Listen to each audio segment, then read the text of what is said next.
하나님의 말씀 갈라디아서 5장 16절부터 26절까지 말씀 봉독을 하겠습니다. 내가 이르노니 너희는 성령을 좇아 행하라. 그리하면 육체의 욕심을 이루지 아니하리라. 육체의 소욕은 성령을 거스리고 성령의 소욕은 육체를 거스리나니 이 둘이 서로 대적하므로 너희의 원하는 것을 하지 못하게 하려 함이니라. 너희가 만일 성령의 인도하시는 바가 되면 율법 아래 있지 아니하리라. 육체의 일은 현저하니 곧 음행과 더러운 것과 호색과 우상숭배와 술수와 원수를 맺는 것과 분쟁과 시기와 분냄과 방 짓는 것과 불리함과 이단과 투기와 술취함과 방탕함과 또 그와 같은 것들이라. 전에 너에게 경계한 것 같이 경계하노니 이런 일을 하는 자들은 하나님의 나라를 유업으로 받지 못할 것이요 오직 성령의 열매는 사랑과 희락과 화평과 오래 참음과 자비와 양선과 충성과 온유와 절제니 이 같은 것을 금지할 법이 없느니라. 그리스도 예수의 사람들은 육체와 함께 그 정과 욕심을 십자가에 못 박았느니라. 만일 우리가 성령으로 살면 또한 성령으로 행할지니 헛된 영광을 구하여 서로 격동하고 서로 투기하지 말지니라. 아멘. 기도하겠습니다. 하나님 아버지, 오늘도 주의 생명의 말씀에 귀를 기울일 수 있는 복된 시간 주심을 감사합니다. 성령 하나님 깨닫게 하셔서 깨달은 대로 또한 결단하게 하시고 실행할 수 있는 힘과 은혜와 능력까지 주님 풍성하게 공급하여 주시옵소서. 성령을 좇아하는 하나님의 사람들이 많아지기를 소망하옵고 우리 구주 예수 그리스도 이름으로 감사하며 기도하옵나이다. 아멘. 하나님의 특별 계시 성경을 정말 바로 안다는 것은 대단한 축복이고 능력이라는 것을 우리가 느꼈으면 참 좋겠습니다. 예수님께서 세상 죄를 모두 처리하셨기 때문에 성령은 믿는 자에게 임하시게 되었습니다. 그래서 사도 베드로는 성령을 선물로 받으리니 라고 설교한 것을 우리가 사도행전에서 확인할 수가 있지요. 우리 모두가 다 믿음의 길을 걸어가면서 오늘날 성령의 시대에 살아가고 있으면서 성령과 무관한 삶을 살아가고 있다는 너무나 불행한 일이죠. 성령에 대해서 이론을 많이 갖고 있으면서도 삶 속에서는 전혀 상관없는 그런 삶을 산다라면 그보다 더 큰 저주는 없을 것이다.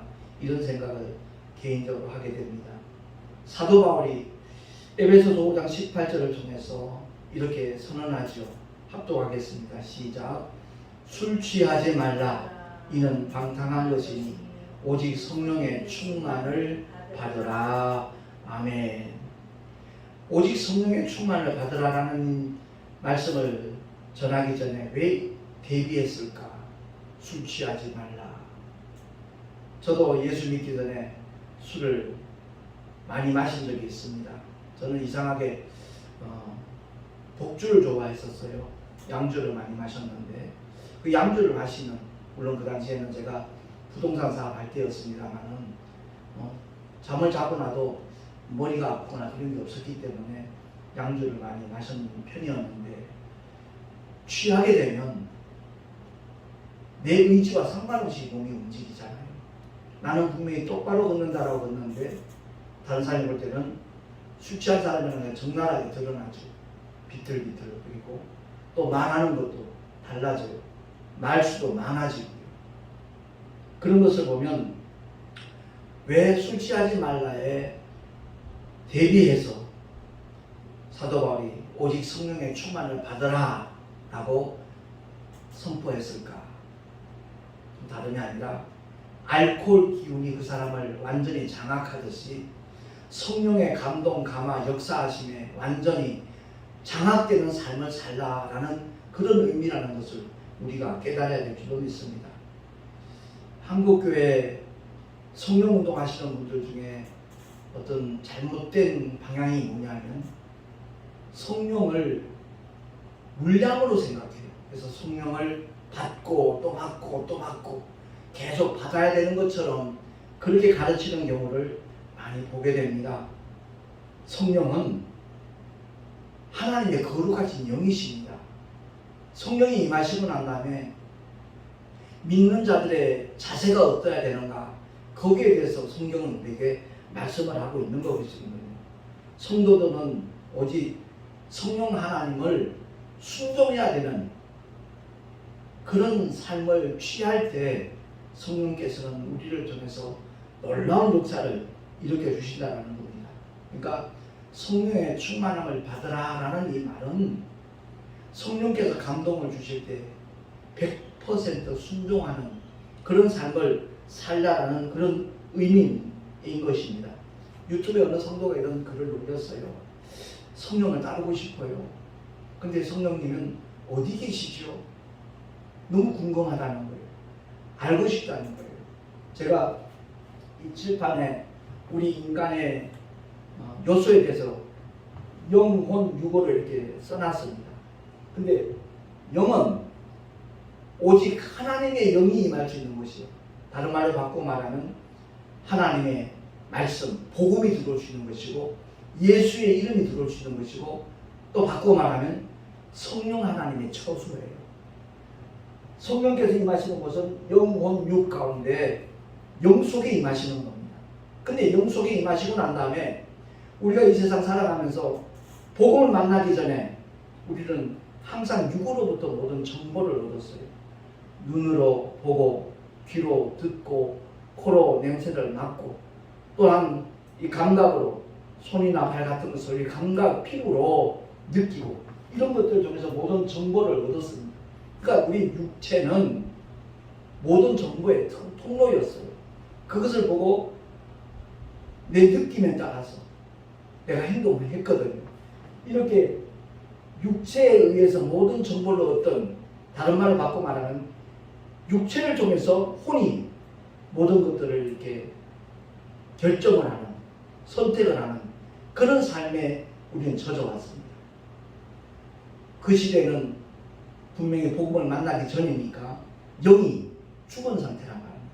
영이 죽었다는 얘기는 소멸했다는 그런 의미가 아닙니다. 창세기에 에덴 동산에서 선악과를 먹는 날은 정령 죽으리라 하나님이 말씀하셨는데 선악과를 따먹고 난 다음에 아담과 하와가 죽지 않았습니다. 거기서 죽는다는 말씀은 영의 기능이 완전히 마비가 된다는 겁니다. 다른 말로 바꿔 말하면 하나님과의 관계가 완전히 두절된다는 얘기입니다. 차단이 된다는 것이죠. 그래서 지금 예수 믿는 사람과 믿지 않는 사람의 차이점이 뭐죠? 예수 믿는 사람은 예수의 보혈로 죄사함 받았기 때문에 예수의 이름을 믿음으로 말미암아 하나님의 약속대로 그 영이 다시 살아나서 하나님의 자녀되는 권세를 가진 신분의 사람들이고, 여전히 복음을 거부하는 사람들은 그 영이 기능이 마비된 상태, 하나님과 전혀 상관없는 그런 상태로 있는 거거든요. 그런데 이 세상 살아가면 조금도 지장이 없는 겁니다. 왜? 혼과 육만 있으면 공부도 할 수 있고 느낄 수도 있고 뭐 모든 것을 다 경험할 수 있으니까, 선택할 수 있고 행동할 수 있으니까 상관이 없습니다. 그런데 언젠가 한 줌의 흙으로 돌아가는 순간이 있다는 거죠. 그래서 한 줌의 흙으로 돌아가는 순간에 그 영 속에 복음을 통해서 죄사함을 받고 하나님이 약속하시고 보내주신 성령이 임하신 사람은 거룩한 영혼이 되기 때문에 주님이 약속하신 대로 예비하신 그 영원한 아버지의 집, 천국으로 들어갈 수 있지만, 하나님의 사랑과 은혜를 끝까지 거부하고 외면한 사람들은 그 영이 마비가 됐다는 얘기는 죄를 그대로 가지고 있다는 겁니다. 그래서 그 죄 때문에 천국에 도무지 갈 수 없는 존재가 되었다는 것이죠. 하나님의 아들 이 땅에 오신 목적은 다른 것 없습니다. 한마디로 요약을 한다면 성령을 보내주시기 위함입니다. 근데 성령 하나님은 거룩하신 하나님의 영이시기 때문에 죄 있는 자와는 함께 하시지 못하죠. 그 죄의 문제가 처리되기 전에는 결단코 그 사람의 영 속에 성령님이 임하실 수가 없는 겁니다. 그래서 우리가 신앙생활하면서 가장 헷갈려하는 문제, 오해하는 문제, 바로 성령 하나님과의 관계거든요. 그 성령 하나님은 예수의 보혈을 믿고 죄사함 받은 영혼이면 누구든지 영접할 수 있는 자격 조건이 갖춰졌기 때문에 선물로 임하시는 겁니다. 그래서 성령이 임하시고 난 다음에 우리가 어떤 감각적으로 그분을 느끼려고 할 것이 아니라 하나님의 진리의 말씀, 생명의 말씀이 어떤 것인가, 그 말씀에 대하여 온전히 무장을 할 때 성령을 다른 말로 바꿔 말하면 진리의 영이라고 했잖아요. 율법도 하나님의 말씀이고 복음도 하나님의 말씀인데 성령을 율법의 영이라 말하지 않습니다. 율법은 죄를 깨닫게 하는 하나님의 정죄의 법이기 때문에, 달리 표현하면 죄와 사망의 법이기 때문에 그 죄와 사망의 법 안에 있는 사람에게는 성령이 임하실 수가 없는 겁니다. 그 정죄를 받고 나는 죄인이구나, 그렇기 때문에 내게는 메시아가 필요하다, 구세주가 필요하다 하고 복음 앞으로 나온 자들은 누구든지 죄사함을 받고 하나님께서 말씀하신 대로, 약속하신 대로 예수 이름으로 보내심을 받은 성령 하나님이 임하실 수가 있게 되는 겁니다. 그래서 성령에 대해서 정말 오해하지 않았으면 참 좋겠다는 마음이 늘 제 마음속에 있습니다. 주님이 분명하게 말씀을 하셨잖아요. 요한복음 14장 16절 17절 말씀 한번 합독하겠습니다. 시작. 내가 아버지께 구하겠으니 그가 또 다른 보혜사를 너희에게 주사 영원토록 너희와 함께 있게 하시리니 저는 진리의 영이라. 세상은 능히 저를 받지 못하나니 이는 저를 보지도 못하고 알지도 못함이라.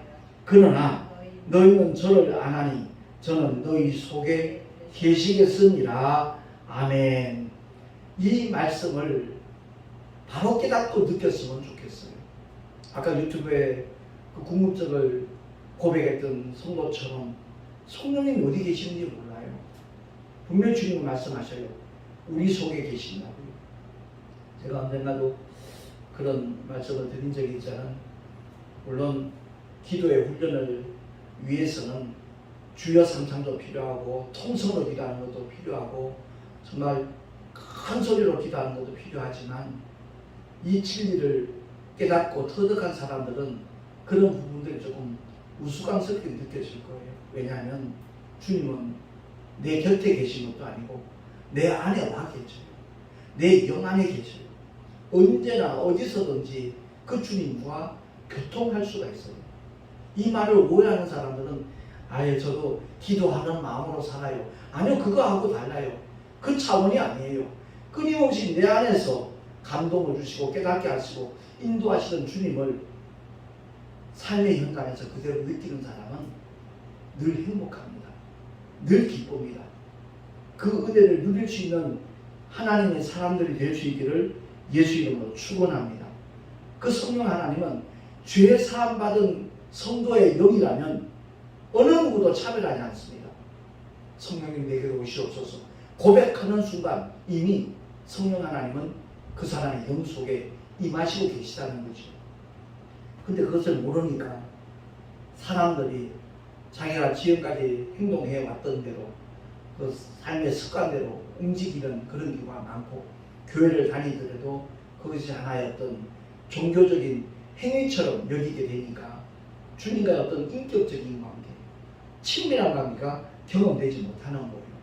그래서 사도 바울이 에베소 교회 성도들에게 4장 30절에 말씀합니다. 시작. 하나님의 성령을 근심하게 하지 말라. 아멘. 성령 하나님 우리가 근심시킬 때가 너무 많아요. 분명히 주님이 믿어주신 말씀에 우리가 그대로 반응을 하면 되는데 그 반대쪽을 택할 때가 너무 많거든요. 아무것도 염려하지 말라고 했는데 일어나지도 않을 일까지도 미리 염려해요. 그게 마귀가 좋아하는 일이라는 것을 아마 느끼지 못하는 것 같아요. 그러니까 습관적으로 그러겠죠. 분명히 성령 하나님께서 우리에게 주시는 감동대로만 따라간다면 근심할 건덕지가 없어요. 불안할 일도 없고 두려워할 것도 전혀 없고요. 언제나 주 안에서 평안함을 누리고 주님이 주시는 소망으로만 가득 채워지니까 삶의 자리가 세상의 관점으로 볼 때는 초라해 보이고 참 비참해 보일 수도 있을지 몰라요.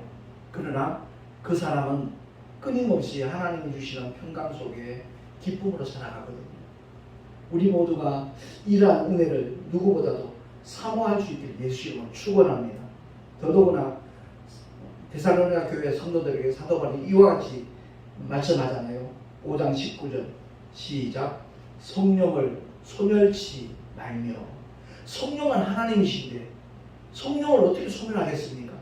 이 말씀의 의미는 성령께서 우리에게 주시는 감동을 외면하지 말라는 얘기예요. 무시하지 말라는 거예요. 성령 하나님께 주시는 감동을 따라 움직이기만 하면 놀라운 기사와 이적을 경험하게 될 것이라는 것을 사도 바울은 말씀하고 있는 겁니다. 제가 11년 전에 목회자 복음학교 참석했다가 내 옛사람을 십자가에 못 박았다는 고백을 여러 번 한 적이 있는데 이걸 어떤 개념으로 생각하는 것 같아요. 그냥 생각으로 그랬을 것이다 이렇게 여기는 분들이 없잖아 있는 것 같아요. 허물과 죄로 죽었던 우리 옛사람을 십자가에 못 박는 실제적인 경험이 주어졌을 때 그 사람의 신앙생활의 주체는 더 이상 그 사람이 아닌 성령 하나님이 될 수 있다는 거죠. 저도 24년 동안 아주 내 열심으로 목회 정말 부지런하게 했어요. 그런데 그때 내가 경험하고 느꼈던 일들하고 정말 나 옛사람 십자가에 못 박았다라고 선포하고 오직 성령 하나님이 주시는 감동을 따라 내가 어찌하든지 순종하리라 결단했을 때 그 이후의 삶하고는 분명히 다릅니다. 내가 너무나 그것을 정말 기뻐하고 감사하는 그런 삶이기 때문에 목회 현장이 참 빈약하고 초라하고 그럴지 모르지만 택시 안에서 만난 손님들에게 목사님은 굉장히 편안해 보이고 굉장히 행복해 보여요. 그런 얘기를 참 많이 해요. 이 택시 운전이 분명히 힘든 일임에 틀림없는데 몸이 괴롭고 그럴 텐데 목사님에서 그런 걸 느끼지 못한다는 그런 얘기를 참 많이 들어요. 그게 사실이거든요. 왜? 주님이 내 안에 계시기 때문에 그래요. 일일이 그것을 다 나열할 수 없지만 제가 어머니하고 통화할 때 그런 얘기를 해요. 참 삶의 현장에서 일마다 때마다 분분초초 하나님이 이렇게 동행하시고 함께 하시다는 그런 경험이 정말 얼마나 행복한지 모른다는 얘기를 하면 어머니도 맞장구를 치셔요. 늘 삶 속에 그런 일들을 보고 있으니까. 그렇습니다. 성령을 소멸치 말라는 말씀의 의미를 우리가 바로 알아야 돼요. 처음엔 둔감할 수 있죠. 근데 하나님의 말씀을 첫째 잘 알아야 돼요. 무장을 해야 돼요. 왜냐하면 성령의 검이 곧 하나님의 말씀이기 때문에 원수 마귀는 끊임없이 우리를 공략하거든요. 그것을 물리칠 수 있는 무기는 오직 한 가지밖에 없습니다.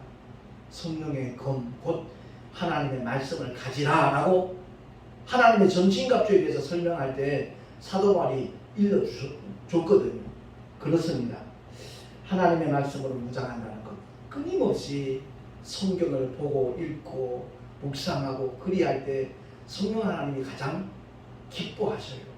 그리고 그 말씀에 참된 의미가 무엇인가 하는 것을 알게 하시고 깨닫게 하시고 또한 누리게 하시는 분이 역시 성령 하나님이십니다. 그래서 갈라디아서 5장 24절 말씀처럼 그리스도 예수의 사람들은 육체와 함께 그 정과 욕심을 십자가에 못 박았느니라 라고 사도 바울은 선언하고 있는 겁니다. 우리 한국 사람들은 인정이 참 약해요. 제가 감리신학을 하다가 새 학기를 마쳤을 때 신생감리교회 청무회 목사님이 제가 신학교 동기인데 그때 뭐 그 동기들은 다 알죠. 제가 얼마나 열심히 공부를 했고 항상 1등을 했었어요. 새 학기 동안. 그러다가 뭐 돌아가신 저희 선친이 전화를 하셨어요. 지금 굉장히 그 사업에 동업자 때문에 곤욕을 치르고 있는데 자칫하면 감옥에 갈 수도 있겠다라는 얘기를 하시는 거예요. 그러면서 그 격리 보는 자매가 그 동업하는 사람들이 동업하는 그 사장이라는 사람이 자기 사람으로 자기 여자로 만들었다는 거예요. 그래서 장부를 다 조작을 해가지고 꼼짝없이 당하게끔 그렇게 장부를 만들었기 때문에 네가 좀 도와줘야 되겠다. 육신의 아버지도 못 도와주면서 무슨 영의 아버지를 하느냐. 그렇게 표현하는 바람에 그게 제가 넘어간 거예요. 그래서 2학년 1학기를 마치고 난 다음에 휴학기를 냈어요. 휴학기를 내고 난 다음에 아버지 그 사무실에 가서 그 모든 장부를 전부 다 제가 갖고 와서 처음부터 다 하나하나 살펴보기 시작했거든요. 제가 이제 상고 출신이다 보니까 그런 데 대해서는 누구 못지않게 명쾌하게 이렇게 규명할 수 있어서 그 맡아서 이제 제가 처리를 했죠. 한 달 만에 다시 다 정리를 해가지고 그 천사단이라는 사람한테 그 장부를 내가 요약하고 정리한 것을 아버지와 같이 이제 만났어요. 만났더니 김 회장 아들이니까 아버지 유리하게끔 만들었겠지. 이런 식으로 한마디로 딱 무시하는 거예요. 그래서 제가 정리한 이 내용을 그대로 회계사 사무실 가서 다시 맡겨가지고 확인하면 되지 않냐고. 그래가지고 제가 그 문제를 정말 깨끗하게 해결을 해줬더니 그 당시 우리 아버님이 철강업을 하고 계셨는데 폰이 중고차 한 대하고 1,000만 원을 이렇게 주는 거예요. 고맙다고. 그게 벌써 35년 전 얘기니까 적은 돈은 아니었죠. 그걸 주면서 복학을 하려면 1년을 기다려야 되니까 이것 가지고 그 신학 공부한다는 게 쉬운 일 아닐 텐데 돈도 필요할 테니까 한번 해보라고. 그래서 제가 한국일보, 조선일보, 동아일보 그 광고란을 보다가 부동산에 뜻이 있으신 분, 차가 있는 분 대환영, 이 광고를 보고 제가 찾아간 것이지만 결국은 한 7년간의 엉뚱한 삶을 사는 계기가 되었습니다만, 제가 이 말씀을 드리는 이유가 우리 한국 사람은 정에 약해요. 그 아버지를 도와주지 못하면서 어째 영의 일을 한다 그러냐, 그 말에 그만 제가 그만 넘어간 거죠. 그 원수마귀의 괴계는 언제나 우리가 수긍할 수밖에 없는 합리적인 그런 양상으로 다가온다는 것을 기억을 해야 될 것입니다. 그래서 그야말로 정과 욕심을 십자가에 못 박지 아니하면 사도 바울은 이렇게 선언하잖아요. 그리스도 예수의 사람이 아니다. 근데 우리는 교회 열심히 다니면 다 그리스도 예수의 사람으로 간주를 하잖아요. 이 영적인 이 부분들에 대해서 우리는 세심해야 되고 민감해야 돼요.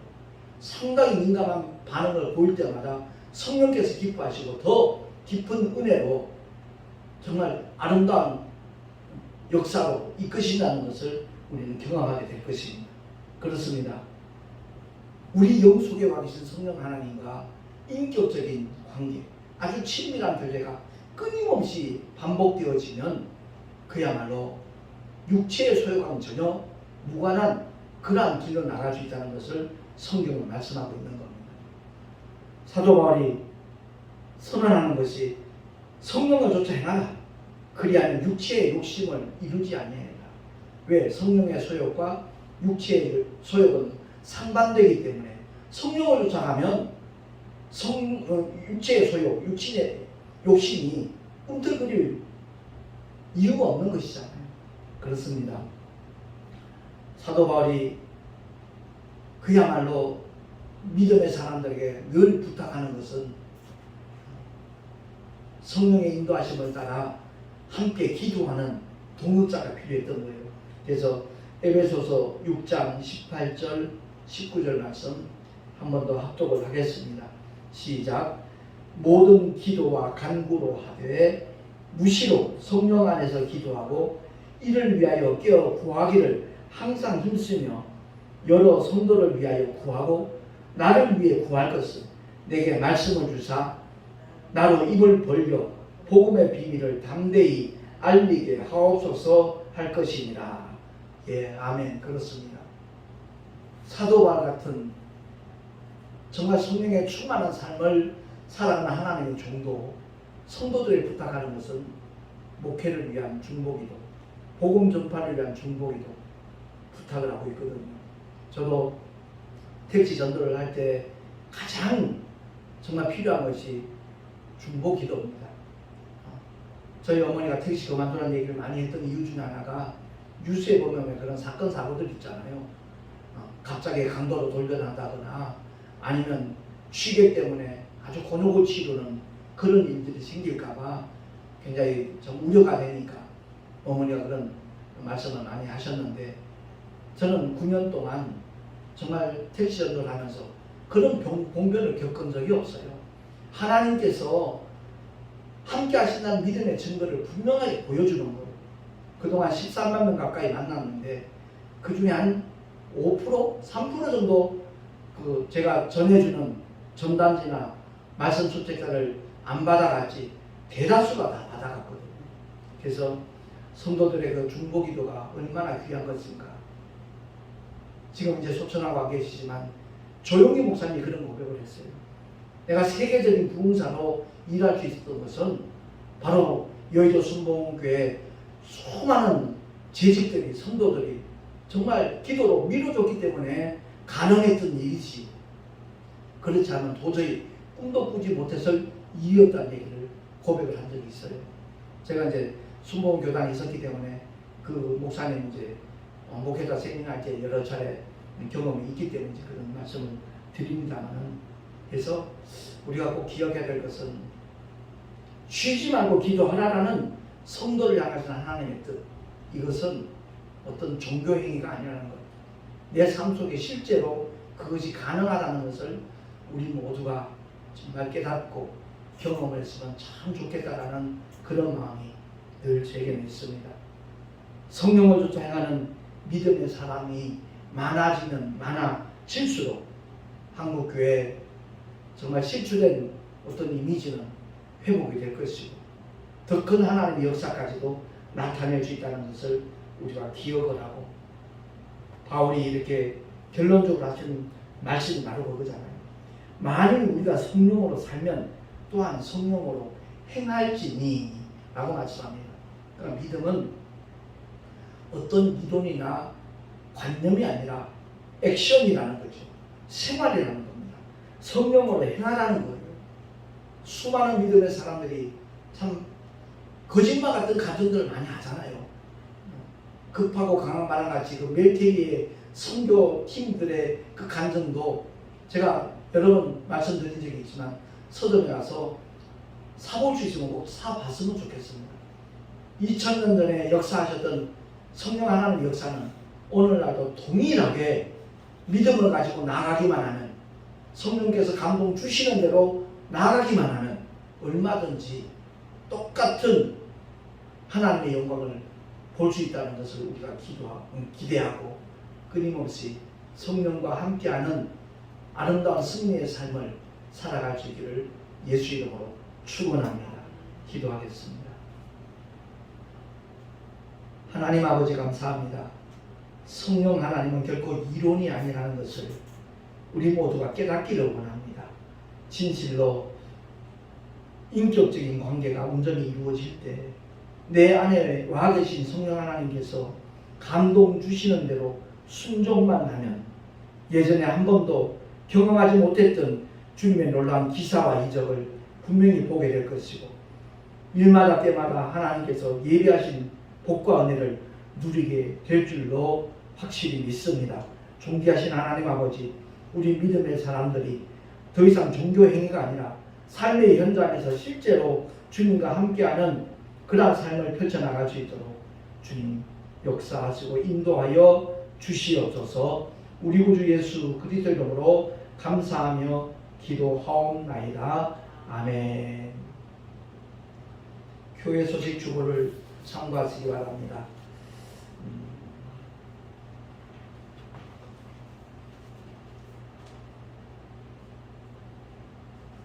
하나님을 바로 아는 것이 얼마나 중요하겠습니까? 근데 오직 하나님의 특별 계신 성경을 통해서 하나님을 제대로 알 수 있다는 것을 꼭 기억을 하고, 제 개인적인 생각은 그렇습니다. 하나님의 특별 계신 성경을 알자 연속으로 시리즈로 설교를 하고 있습니다만은 정말 우리 신앙생활에 좋은 밑거름이 됐으면 참 좋겠다라는 그런 바람이 있습니다. 교회 안에도 미신 있듯이 믿는 사람 굉장히 많이 있거든요. 말씀이 없는 신앙은 바로 미신입니다. 그렇기 때문에 끊임없이 하나님의 말씀으로 무장하는 그러한 자세를 취했으면 참 좋겠다는 생각입니다. 8월 둘째 주간에 8월 15일부터 17일까지 우리 동선호에 하기 수양회가 계획되어 있습니다. 함께 기도해 주셔서 우리 목사님들이 정말 영육 간에 새로운 힘도 얻고 힐링도 되고 더 단합해서 하나님의 놀라운 역사를 일으키는데 앞장서 주시는 그런 주님의 십자가의 정의 군병들이 될 수 있도록 중보 기도해 주시면 대단히 감사하겠습니다. 드린 힘을 위하여 잠시 기도하고 축도로 예배를 마치겠습니다. 거룩하신 하나님 아버지 감사합니다. 하나님께로 돌아온 표로 11조와 헌물을 드린 손길들이 있습니다.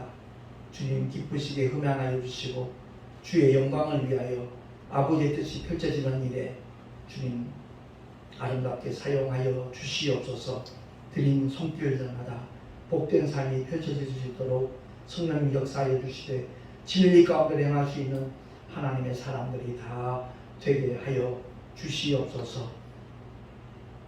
이제는 우리 구주 예수 그리스도의 크신 은혜와 하나님 아버지의 놀랍고 영원하신 사랑하심과 보혜사 성령 하나님의 내주교통 인도하심과 축복하시니 정령 성령 하나님과 인격적인 온전한 관계를 맺어가며 친밀한 교제를 펼쳐나가리라. 결단한 하나님의 사람들 머리 위에 그 가정과 자녀들과 경영하는 모든 일들 위에 또한 주께서 비록 앞두고 세우신 주님의 모든 교회들 위에 지금으로부터 영원토록 함께 있을지어다. 아멘.